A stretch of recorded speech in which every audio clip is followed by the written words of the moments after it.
Comment est-ce que je me suis lancée? Comment est-ce que j'ai trouvé mes premiers clients? Personne ne veut payer 100% d'URSSAF la première année. J'espère vraiment que ça va se faire parce que la mission a l'air grave cool. Un premier devis pour une prestation de 1 100 € par mois. Bon bah je crois que c'est parti. Je me lance sur YouTube. Attendez. C'est mieux avec ou sans. On va dire que je vais réussir à faire sans pour qu'il y ait pas trop de reflets dans les lunettes. Je sais pas trop comment faut que je fasse, faut que je me présente à vous peut-être.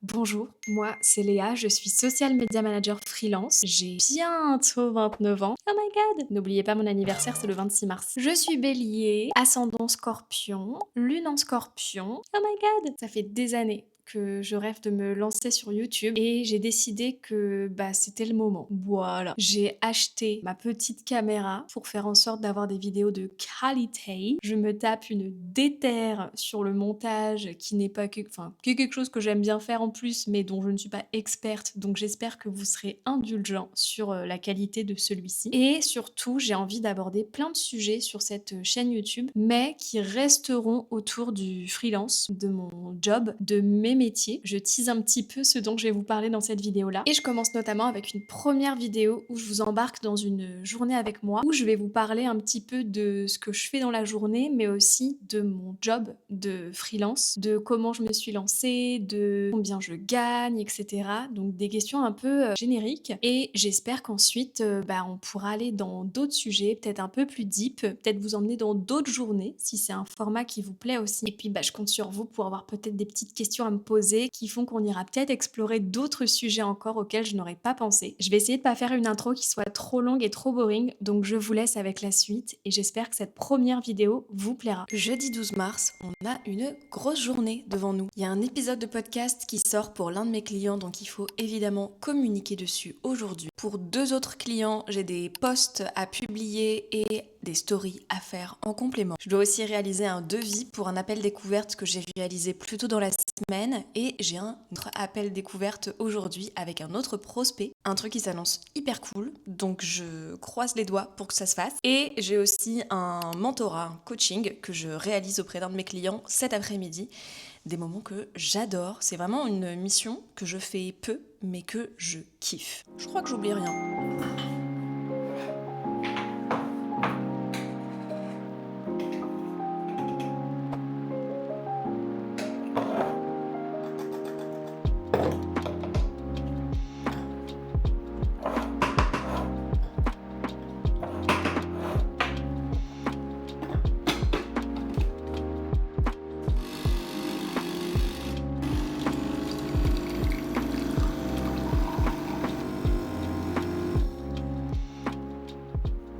Ça y est, j'ai passé le cap des 3 ans en freelance. J'ai l'impression que c'est passé si vite et en même temps que c'était il y a 10 ans. Et comme j'ai souvent beaucoup de questions au sujet de ce statut, des questions aussi de comment est-ce que je me suis lancée, comment est-ce que j'ai trouvé mes premiers clients, est-ce que j'arrive à en vivre confortablement, parce que ça c'est un peu la question qui revient le plus souvent.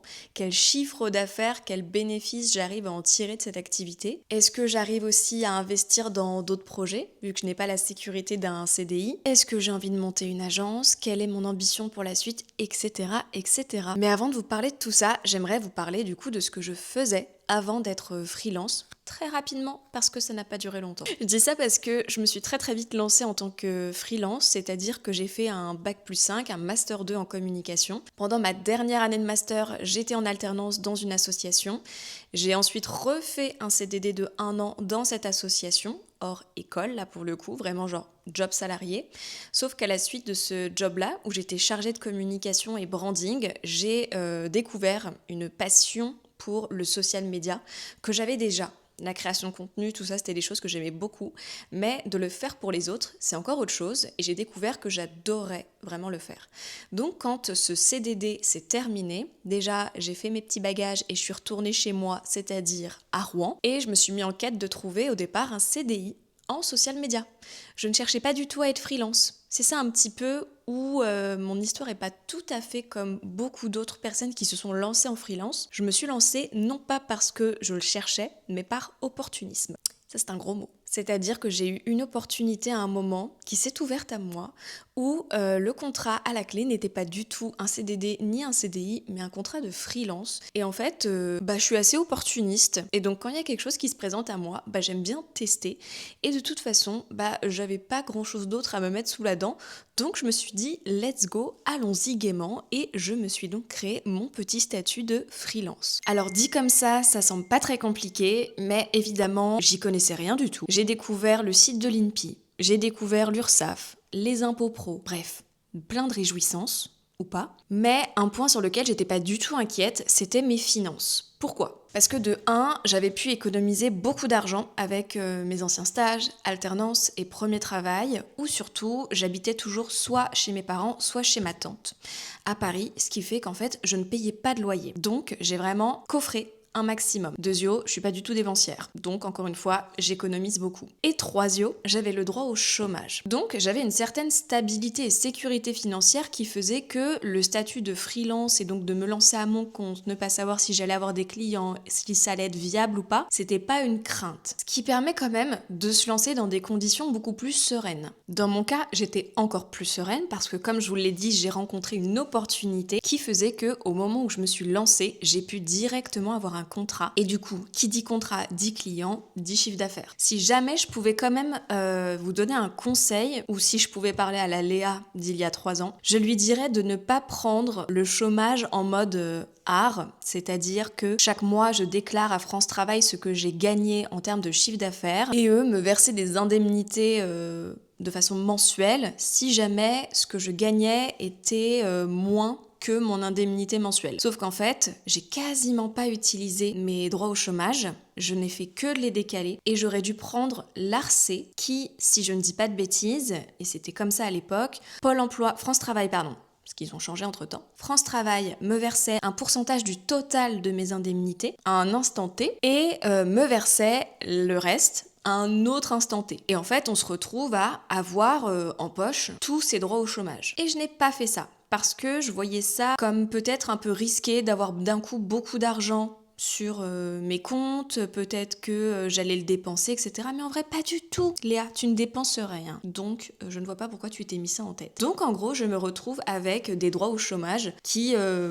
à ce jour, ne sont pas du tout écoulés, mais c'est un autre sujet. Donc je me lance en freelance, j'ai un premier client, puis un deuxième, puis un troisième. Ces clients, je les ai via le compte d'une agence, pour le coup, donc ce ne sont pas vraiment mes clients. Et en fait, au bout d'un moment, et je dirais même au bout de je me suis lancée en février, j'ai commencé à travailler avec eux en mars et en décembre, novembre-décembre, je commence à me dire que c'est cool, j'arrive à vivre très confortablement pour le coup de ma vie de freelance. Néanmoins, je me suis pas encore donnée à fond, c'est-à-dire que je me suis pas tentée à la prospection, qui est quelque chose que je déteste. Et quelque chose qui est assez compliqué quand même quand on maîtrise pas l'exercice, et surtout quelque chose qui me permettrait d'acquérir mes vrais premiers clients, des clients que j'aurais démarchés parce que j'aime leur secteur, j'aime leurs valeurs, leur mission, etc. Et en fait, c'était ça qui me manquait, d'avoir vraiment mes propres clients, de me sentir 100% légitime dans mon statut de freelance qui a ses propres clients. Donc j'ai fait un choix, je me suis du coup retirée d'une des missions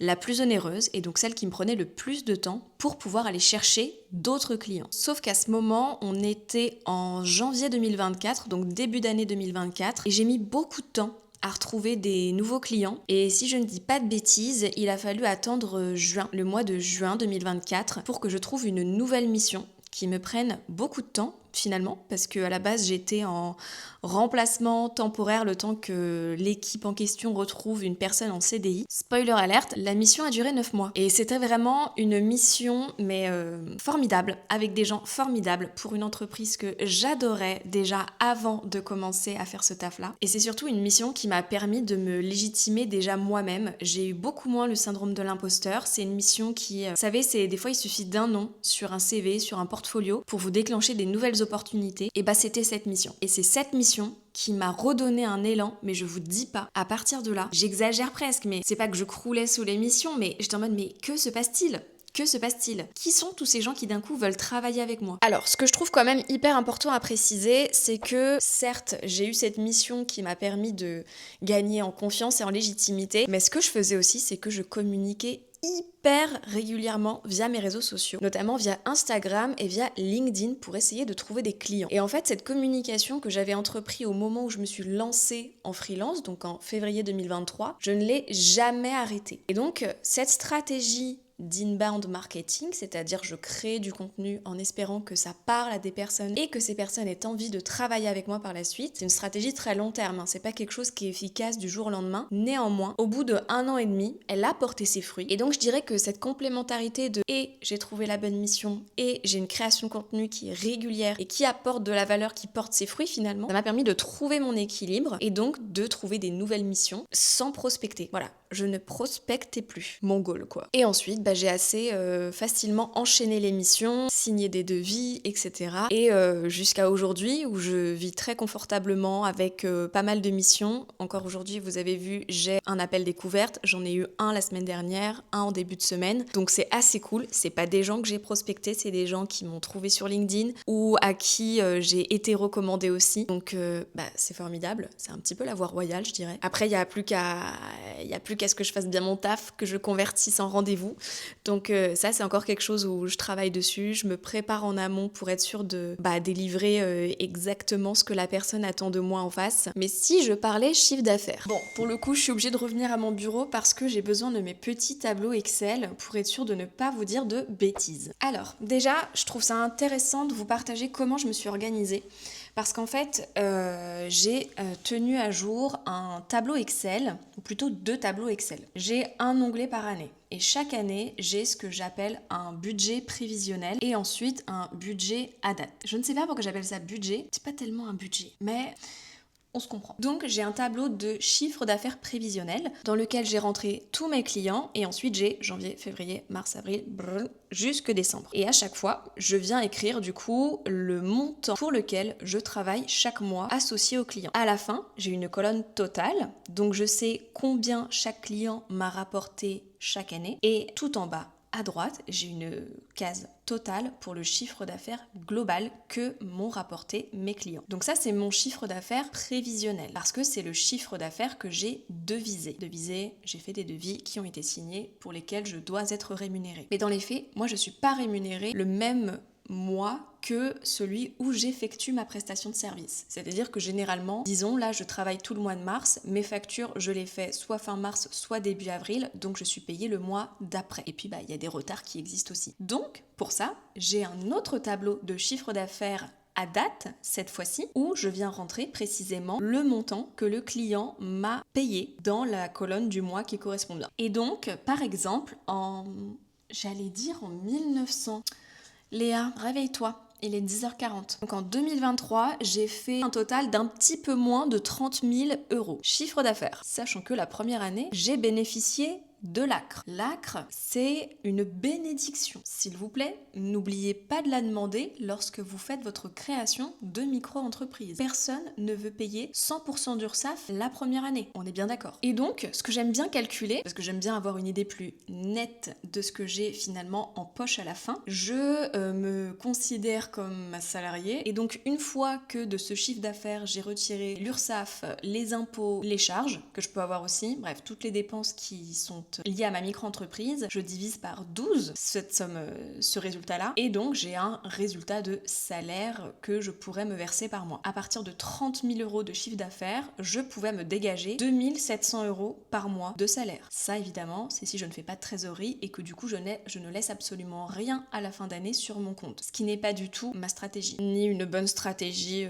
dans tous les cas. En 2024, j'ai fait un chiffre d'affaires de presque 40 000 euros, donc plus 10 000 euros. Mais quand je fais mon petit calcul de salaire que je pourrais me dégager par mois, je suis à 2500, soit 200 euros de moins que l'année dernière. Et là, vous me dites, trop bizarre, parce que t'as fait 10 000 euros de plus que l'année dernière. Oui, mais j'avais plus l'ACRE. Et l'ACRE, quand tu payes 100% maintenant d'URSSAF, ça fait mal. À montant égaux, tu gagneras moins, mais à montant un peu supérieur, mais pas suffisamment supérieur, tu gagnes toujours un peu moins. Donc là, c'est ce qui s'est passé. même si mon chiffre d'affaires est plus important, comme je payais plus de cotisations sociales, bah du coup, ça se ressent sur ma rémunération à la fin. En 2025, l'année dernière, j'ai fait un total de 56 000 euros de chiffre d'affaires, donc j'ai continué à augmenter. Et là, cette fois-ci, en termes de salaire, de rémunération que je pouvais me dégager par mois, j'étais à 3500 euros. Et là, on est content parce qu'on a bien augmenté et on a dépassé le fait maintenant qu'on a pu l'ACRE, qu'on paye plus de cotisations sociales, sachant qu'en 2025, le montant a encore augmenté et en 2026 aussi. Donc en fait, l'objectif, c'est toujours de réussir à faire plus de chiffre d'affaires chaque année pour espérer ne pas être,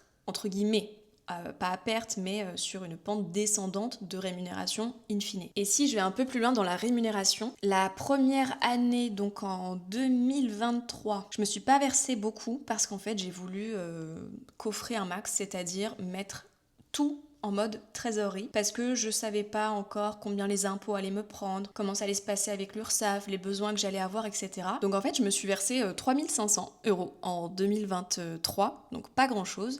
Mais j'étais pas dans le besoin parce que comme je vous l'ai dit plus tôt, j'avais beaucoup d'épargne et si besoin, j'avais aussi France Travail. En 2024, par contre, je me suis versée à chaque fois entre 2000 et 1500 euros pour finalement acter sur le fait qu'en 2025, je me verserai tous les mois 2000 euros. Un montant qui est exactement le même et qui ne dépend pas des variations de chiffre d'affaires encaissé que je peux avoir. L'idée, c'est que si je gagne à un moment 800 euros et à un autre moment 6000 euros, que finalement j'ai un salaire qui soit stable parce que moi à ce moment-là j'avais un projet en tête, et enfin je l'avais depuis un long moment, c'est-à-dire que je voulais acheter une maison. Et je sais que les banques, elles sont un peu frileuses sur les profils comme les miens, c'est-à-dire les profils indépendants, et je me suis dit qu'en ayant une rémunération qui soit la plus régulière possible, la plus stable, ça pourrait les rassurer sur le fait que mon activité elle est bien viable. 2000 euros en plus, je trouve que c'était un montant qui était quand même très raisonnable, sachant que je pouvais me verser plus, mais que je préfère pas me verser plus dans l'optique où je n'ai parfois pas beaucoup de visibilité sur mes prochaines missions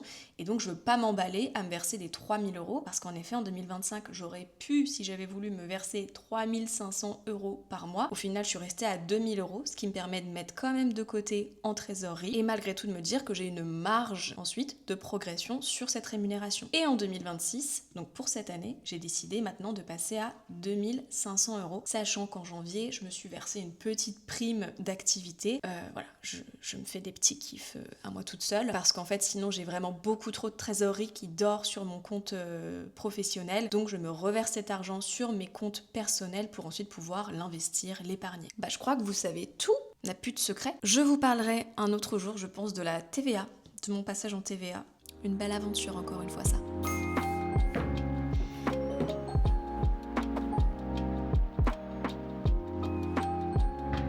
En ce moment, je regarde Working Moms et je suis une fan absolue de cette série. Voilà. J'ai terminé un rendez-vous avec un prospect, ça s'est trop bien passé. J'espère vraiment que ça va se faire parce que la mission a l'air grave cool, le projet est grave intéressant aussi. Donc il n'y a plus qu'à croiser les doigts, enfin il n'y a plus qu'à envoyer le devis d'abord, croiser les doigts et bon appétit.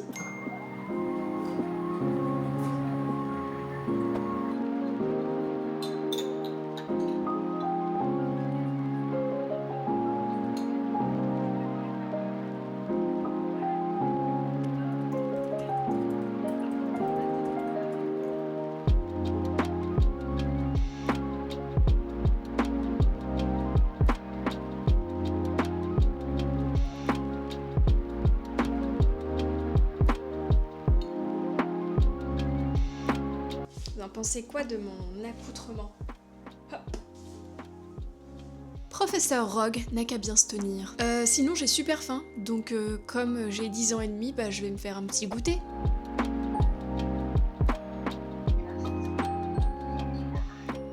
Bon, et si je vous racontais un petit peu comment je gagne tout cet argent, c'est-à-dire quelle est concrètement mon activité. Vous l'aurez compris, je suis social media manager freelance, donc je gère tout ce qui est réseaux sociaux pour mes clients. Mais quand je dis que je gère les réseaux sociaux, ça peut s'articuler de différentes façons selon le besoin du client. Par exemple, je peux être uniquement dans de l'audit et de la stratégie. Dans ce cas-là, je ne rentre pas dans une partie opérationnelle, mais je suis plus dans un aspect réflexion. Et donc, je fais un état des lieux des réseaux sociaux et ensuite j'établis une stratégie en fonction des objectifs social media de l'entreprise. Pour d'autres, je suis vraiment dans du community management pur, c'est-à-dire que j'applique une stratégie et je crée du contenu. Et ça va jusqu'à ensuite la publication, la modération, le reporting, etc.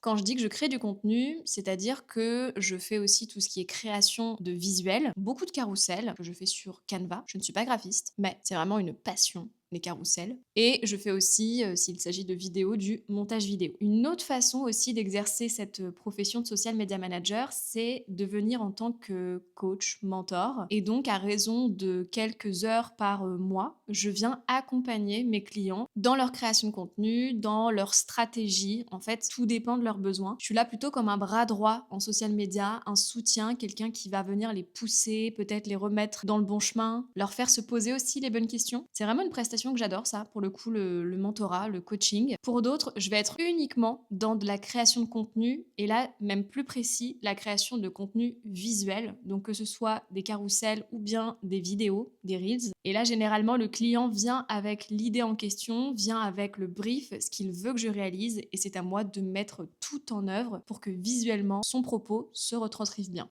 Je crois que je n'oublie rien, mais ce que j'oublie de vous dire, c'est que je crois que je n'oublie rien, mais je ne suis pas que social media manager. Depuis maintenant plus de 3 ans, j'ai la chance d'intervenir auprès d'étudiants en école de communication pour leur transmettre tout mon savoir sur le social media management, justement. Là, on rentre dans le 2e semestre, si je parle en termes de semestre étudiant. Pendant ce 2e semestre, je ne donne plus de cours. J'ai tout donné, c'est le cas de le dire, sur le 1er semestre, et c'était trop cool. C'est vraiment une partie que je n'arrêterai pas. C'est hyper passionnant, c'est hyper stimulant. J'adore accompagner les étudiants, sentir que tu crées des déclics, que tu trouves des solutions pour les accompagner au mieux dans leur développement aussi, parce qu'on n'est pas que là pour leur apprendre des compétences très spécifiques et techniques, on est là aussi pour les accompagner à se développer personnellement et professionnellement, à trouver une carrière qui leur convienne. Et donc je leur apprends le social media, mais pas que. Je les accompagne sur d'autres modules, et notamment un module où je leur apprends à utiliser Notion. Et ça, c'est un nouveau module qu'on m'a confié à la rentrée 2025, donc en septembre 2025. J'avais, si je ne dis pas de bêtises, entre 10 et 15 heures de module pour 3 classes. Et c'était trop cool, parce que même moi, ça me fait faire réviser un peu mon Notion sur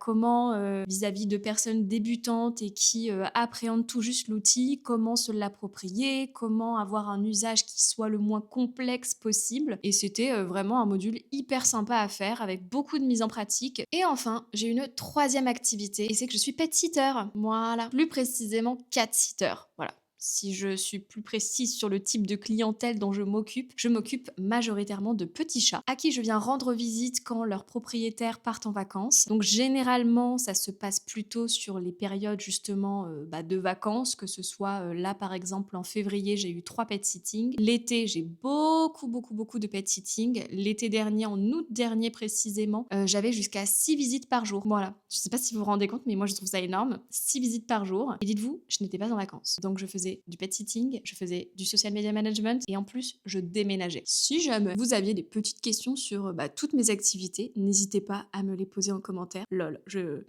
voilà. Je suis folle de dire cette phrase, mais n'hésitez vraiment pas à les mettre en commentaire pour qu'ensuite je peut-être développe tout ça dans une prochaine vidéo. Ça me ferait très plaisir, parce qu'évidemment en une seule vidéo, une première vidéo, je ne peux pas tout aborder. Donc ce sera avec grand plaisir que je réaborderai tous les sujets qui vous ont peut-être intéressé, interloqué, que vous souhaitez que je développe beaucoup plus. Je le ferai avec grand plaisir pour une prochaine fois. Bon, on est sur une fin de journée, une journée qui a été très productive. J'ai pu envoyer 2 devis. J'ai encore un nouvel appel découverte qui a lieu demain matin. Donc vraiment, on ne m'arrête plus. J'ai fait 4 appels découvertes en une semaine. C'est assez fou, parce que j'en avais plus fait depuis longtemps, parce qu'on va dire que j'étais au max de clients, et puis surtout que je cherchais pas à en avoir plus. Mais il faut croire qu'il y a des personnes qui ont envie de travailler avec moi. Donc je suis la plus heureuse, et j'espère pouvoir répondre correctement à leurs demandes, et qu'il y en ait au moins 1 ou 2 qui se concluent positivement. Ce serait trop cool, donc affaire à suivre, je vous tiendrai au courant. Mais en gros, là, on est sur des devis, si je ne dis pas de bêtises, je reprends mon Notion. Un premier devis qui est à 1 100 €, enfin pour une prestation de 1 100 € par mois, une autre qui est à 2 700 €, dont 1 700 € par mois ensuite, et enfin un petit devis pour une prestation plutôt test là, à 625 €. Chaque fois, c'est des montants hors taxes que je vous donne parce que ça sert à rien que je vous donne des montants TTC, sachant que la TVA, elle vient, elle repart. On est 2 jours plus tard et j'en profite pour terminer comme il se doit cette première vidéo sur YouTube, la première d'une longue série je l'espère. En attendant, n'hésitez vraiment pas à m'écrire, à me poser toutes les questions que vous pourriez avoir au sujet du freelance, peut-être même au sujet de social media, de donner des cours en école de com ou encore sur le pet sitting. Je me ferai mais vraiment un plaisir de pouvoir y répondre dans de prochaines vidéos. Et puis je crois qu'il faut que je termine avec la fameuse, n'hésitez pas à liker cette vidéo si elle vous a plu et à vous abonner si jamais ça vous intéresse de me revoir passer sur YouTube prochainement. Merci du fond du cœur si vous avez regardé cette vidéo jusqu'ici et je vous dis à la prochaine.